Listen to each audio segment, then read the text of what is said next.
सुधरमा को उनकी गरिमा को शत शत वंदन है। जय हो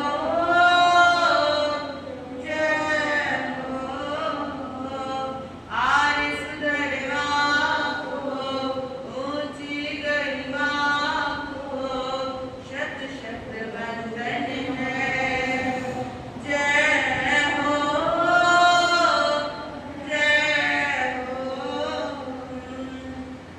जन्म दिया था बनकर ब्राह्मण, जन्म दिया था बनकर ब्राह्मण, वेदों का कर गहरा अध्ययन, वेदों का कर गहरा अध्ययन, आदर करते सभी सभाओं में अधिका बृहस्पतिनो समावेता का, उनकी मेधा का करते अभिनंदन है। जय हो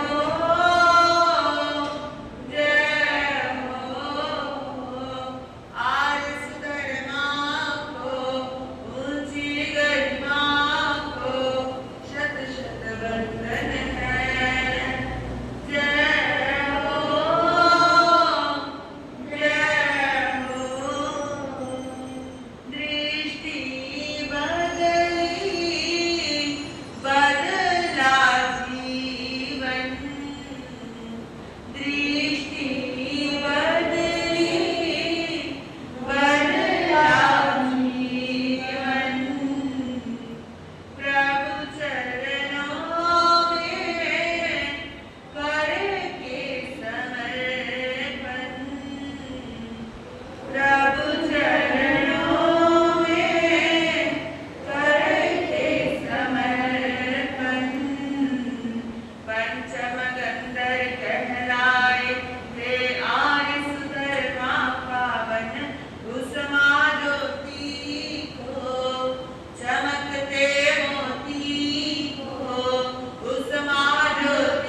सुवर्ण पृष्ठों पर लिखने को शब्द कहाँ से लाते सबसे न्यारा ये उपहार तुम्हारा ये मिला मन भावन है।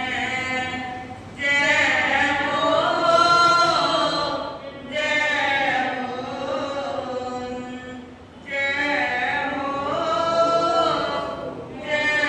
हो और इस गरिमा को ऊंची गरिमा को शत शत वंदन है। जय हो जय हो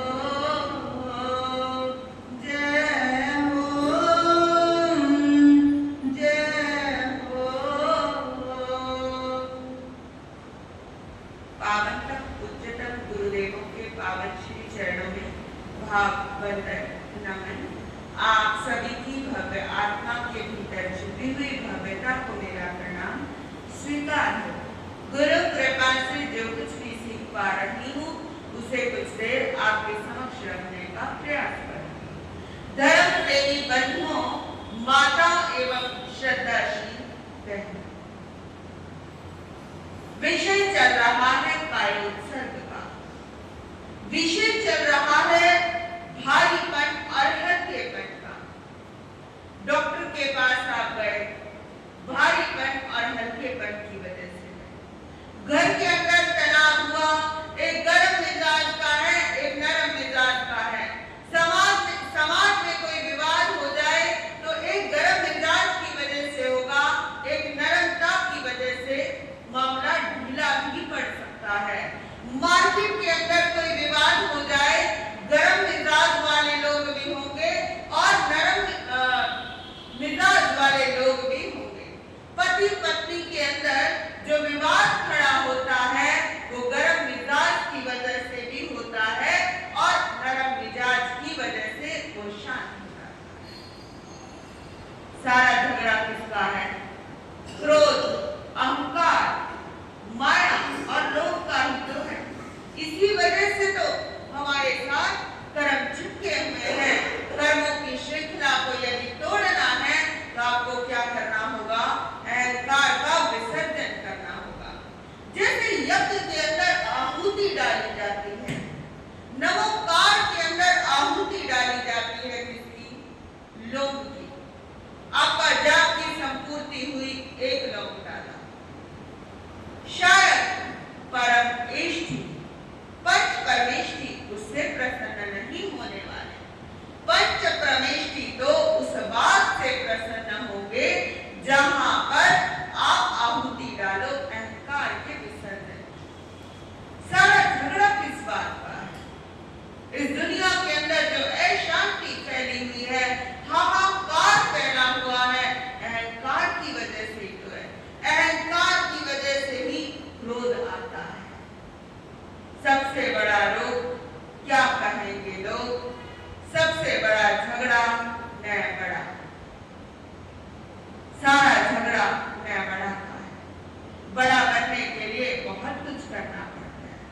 प्रभु महावीर स्वामी का जो नाम लिया जाता है वो इस वजह से नहीं लिया जाता है कि महावीर एक राजा के बेटे थे। राजा तो बहुत सारे हुए हैं, राजकुमार भी बहुत सारे हुए हैं। यदि दुनिया के अंदर बड़ा बनना है तो संघर्षों की चक्की के अंदर पिसना होगा, दबना होगा। आज व्यक्ति के पास सब कुछ सेट है। आज व्यक्ति के पास सब कुछ सेट है।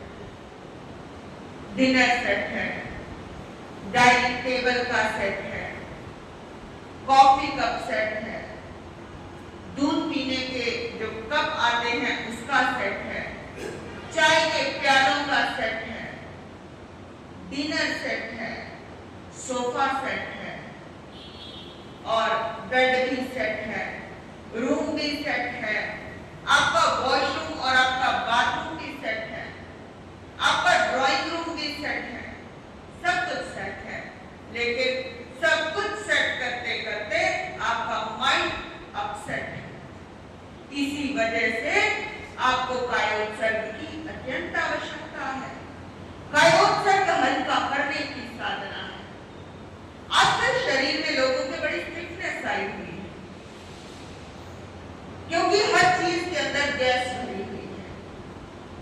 इंसान के अंदर भी गैस भरी हुई है। आपने जरा चिंतन किया है, पहले के व्यक्तियों में क्रोध की मात्रा कम होती थी, अहंकार की मात्रा कम होती थी, लोभ की मात्रा कम होती थी और माया की मात्रा भी कम होती थी और घरों के अंदर भंडार भरे रहते थे, क्योंकि एसी के अंदर भी गैस, फ्रिज के अंदर भी गैस और चूल्हे के अंदर भी गैस, आपके ओटीपी में भी कहीं ना कहीं जो एक सिस्टम चल रहा है पीछे से बिजली से जुड़ा हुआ है। आपके एसी में भी गैस है, चूल्हे में भी गैस है, हर चीज में गैस है, जो आप भोजन कर रहे हैं उसके अंदर भी गैस है। इसीलिए इंसान में भी गैस भर गई है। उस गैस के भरने की वजह से ही जो आपकी क्रोध की मात्रा है वो अति तीव्र तीव्र होती जा रही है, वो मत होने में ही नहीं आ रही है। जैसे पहले होता था, गुब्बारे के अंदर वो डालो, सुई लगाओ और वो फट जाता था। पहले ऐसे ही इंसान को समझाया जाता था तो इंसान क्या होता था, ठीक हो जाता था। लंबा क्रोध, लंबा अहंकार इंसान को अधोगति के अंदर ले जाता है। लंबा क्रोध, तीव्र क्रोध की चर्चा भी आई है, मंद क्रोध की भी चर्चा आई है। शास्त्र के अंदर एक बात पढ़ी कि जो लोग रातों तक क्रोध को अपने साथ लेकर सोते हैं उनको सातवीं नरक के अंदर भी स्थान नहीं मिलता। भले कितना ही ईश्वर को याद कर लो, कितना ही मंत्र जप कर लो, कितनी ही तपस्या कर लो, कितने ही प्रवचन सुन लो, उससे कोई लाभ नहीं होने वाला जब तक आपकी भावना शुद्ध नहीं होगी, जब तक आपके कषाय मंत्र नहीं पड़ेंगे और जब तक आपके कषाय उपशम नहीं होंगे तब तक आप उपसर्गों के अंदर झूमते रहोगे। उपसर्ग कहते हैं भारीपन को। उपसर्ग का एक और अर्थ है जिसका अर्थ है भारीपन। आप लोग पाठ करते हो उपसर्ग हर स्तोत्र का, यानी जो आपके उपसर्गों को हरण करने की ताकत रखता है। उपसर्ग स्तोत्र यानी जो आपके विघ्न निवारण के लिए सुंदर स्तोत्र की रचना आचार्य भद्रबाहु स्वामी ने की है। कष्ट निवारण की साधना है।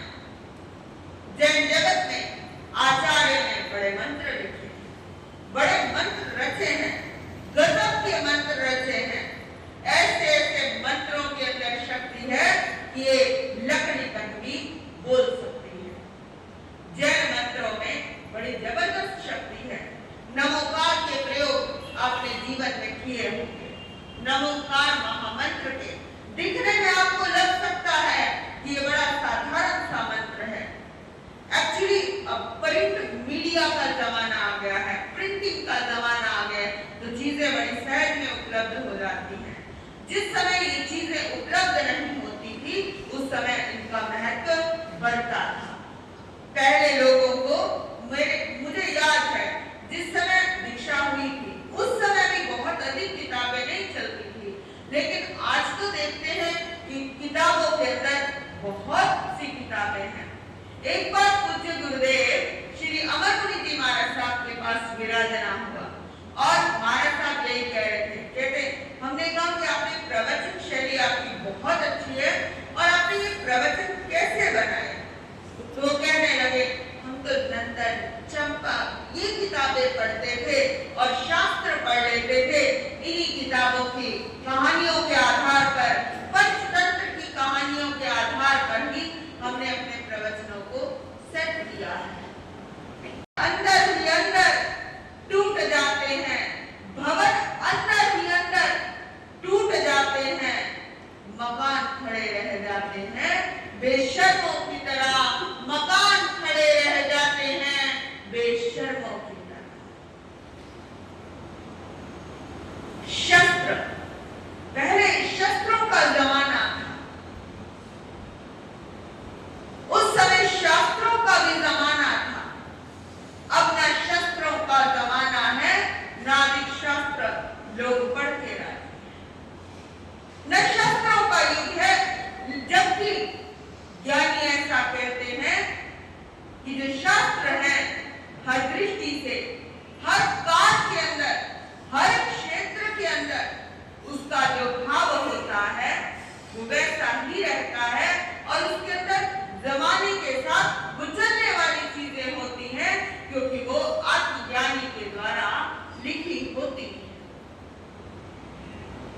कायोत्सर्ग की बात चल रही है।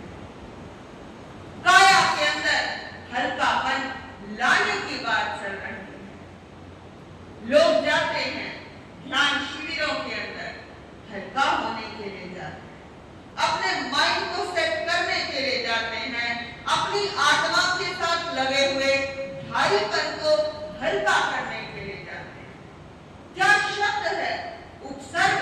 उपसर्ग तय और आदित्य का फर्क है और उसका अर्थ बिल्कुल विपरीत हो गया है। कायोत्सर्ग की साधना से प्राण तक भी संतुलित हो जाते हैं।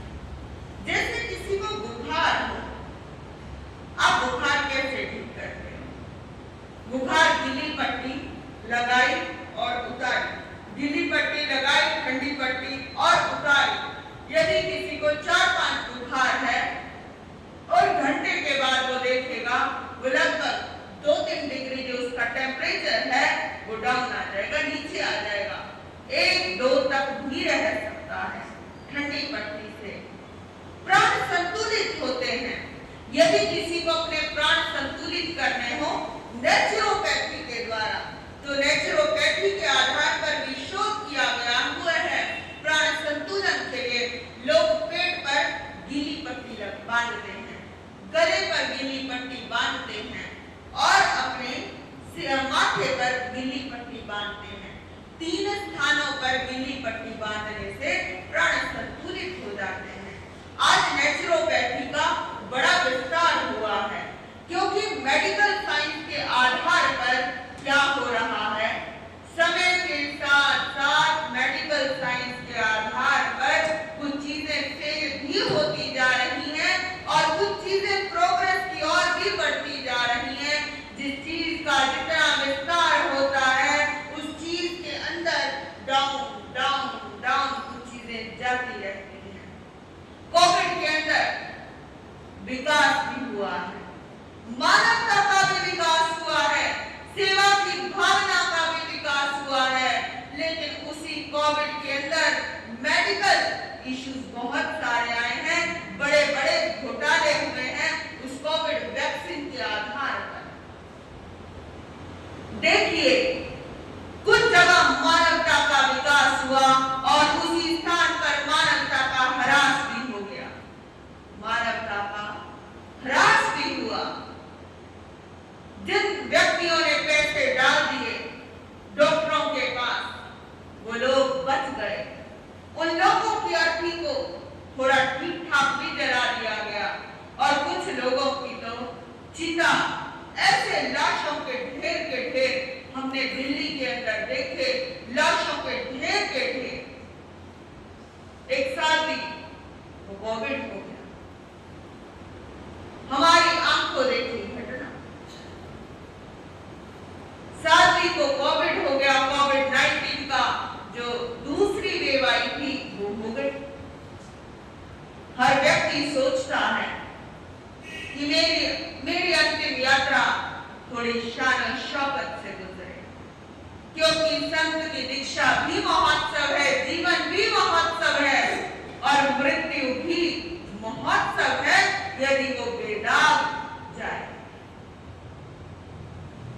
वो सारी बड़े कुछ व्यक्तियों को ऐसा होता है कि थोड़े कपड़े साफ सुथरे हों और जीवन भी बड़ा उनका सुंदर था, बड़ा सुंदर जीवन था, अच्छे अव्वल दर्जे के विद्वान रहे, लेकिन देखा कि जीवन का क्या भरोसा है, जीवन की सांस कब चली जाए, ये सांसों की लड़ी कब टूट जाए, ये जीवन के माला के मोती कब बिखर जाए, कुछ नहीं कहा जा सकता। जिस व्यक्ति के अंदर कुछ डिजायर्स होती हैं, समाज के अंदर हम कुछ करके जाएं, ऐसे ही उनमें भी कुछ डिजायर्स थी। हम सोचते थे, जब बात करते थे, वार्तालाप होता था कि भाई तुम्हारी क्या इच्छा है, क्या किया जाए, समाज के अंदर धर्म का विस्तार कैसे किया जाए। काल ऐसे ले गया उनको, पता ही ना लगा। जिस समय अंतिम यात्रा थी तो उस समय कहा गया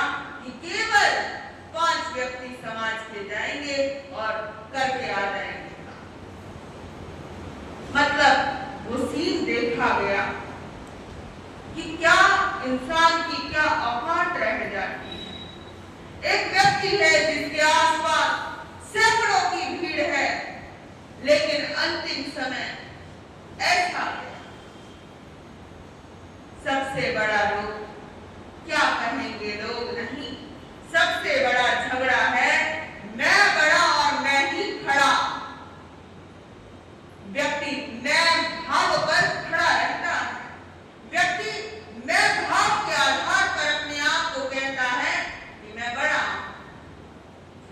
आलू बड़ा मार्केट में बड़ा बिकता है, सोया बड़ा मार्केट में बड़ा बिकता है, और मुझे ऐसा लगता है कि इस मार्केट के अंदर मैं बड़ा उससे भी अधिक बिकता है। 6 महीने के बच्चे से देखो, आप कोई चीज छीन के देखो, वो कहेगा कि मैं बड़ा हूं, मैं बड़ा हूं। वो छीनेगा आपसे वो वस्तु को। ये जो मैं बड़ा है, ये कायोत्सर्ग की साधना को करने नहीं देता, ये ध्यान के चरणों से गुजरने नहीं देता हमें।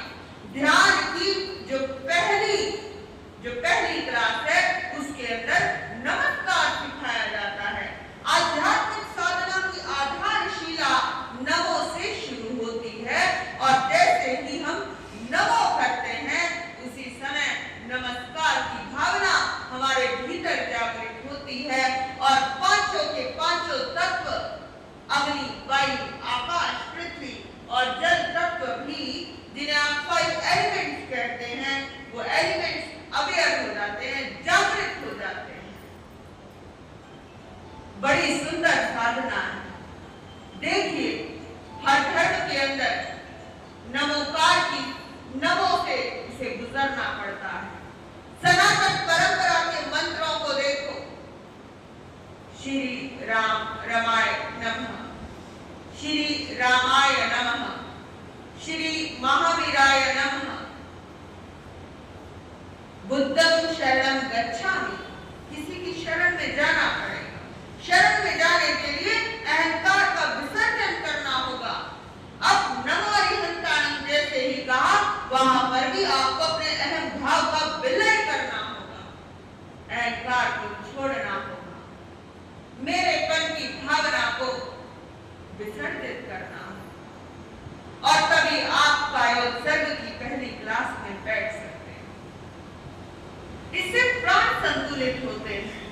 जैसे कभी कभी किसी के शरीर के अंदर, पेट के अंदर गैस भर गई, पेट के अंदर समस्या आ गई, किसी के पांव में समस्या आ गई, किसी के घुटनों में समस्या आ गई, किसी के सिर में समस्या आ गई, किसी की आंखें जल रही हैं, किसी के कान जल रहे हैं, किसी के गले के अंदर जलन हो रही है, इट मीन्स उसके प्राण असंतुलित है। एसिड का प्रकोप शरीर के अंदर अधिक बढ़ गया है। इस वजह से क्या समस्या आ रही है? प्राणों के अंदर असंतुलितपन आ रहा है। असंतुलित प्राण जो है अनेक बीमारियों को जन्म देते हैं। नाभि के अंदर यदि अधिक प्राण इकट्ठे हो जाए तो अधिक गुस्सा आएगा। प्राण को बैलेंस करना चाहिए। कहीं पर शरीर के अंदर ठंडापन होना चाहिए, कहीं पर गर्मपन होना चाहिए। आज देखिए, अधिकांशतः व्यक्ति ऐसे हो गए जिनका सिर गर्म रहता है और पांव ठंडे रहते हैं, और ये क्या है? ये विपरीत अवस्था है। ये बीमारियों को जन्म दे रही है ये स्थिति। जबकि पैर गर्म होने चाहिए और सिर हमेशा ठंडा होना चाहिए। जितनी ये माइग्रेन की समस्या आई है, आधे सर दर्द की बीमारी आई है, पूरे सिर दर्द की बीमारी आई है, यदि हम अध्यात्म से जुड़ते हैं तो हमारी ये साधना भी क्या होगी? सफल हो सकती है, और हम शारीरिक रूप से भी धीरे धीरे स्वस्थ हो सकते हैं। यदि मनुष्य के काम केंद्र के अंदर, तिर्यंच, पंचेंद्रिय इत्यादि के काम केंद्र के अंदर यदि ऊर्जा ज्यादा इकट्ठी हो जाए, यदि प्राण अधिक सक्रिय हो जाए, तो वो जो वो व्यक्ति होगा उसके अंदर वासना अधिक आ जाएगी। यदि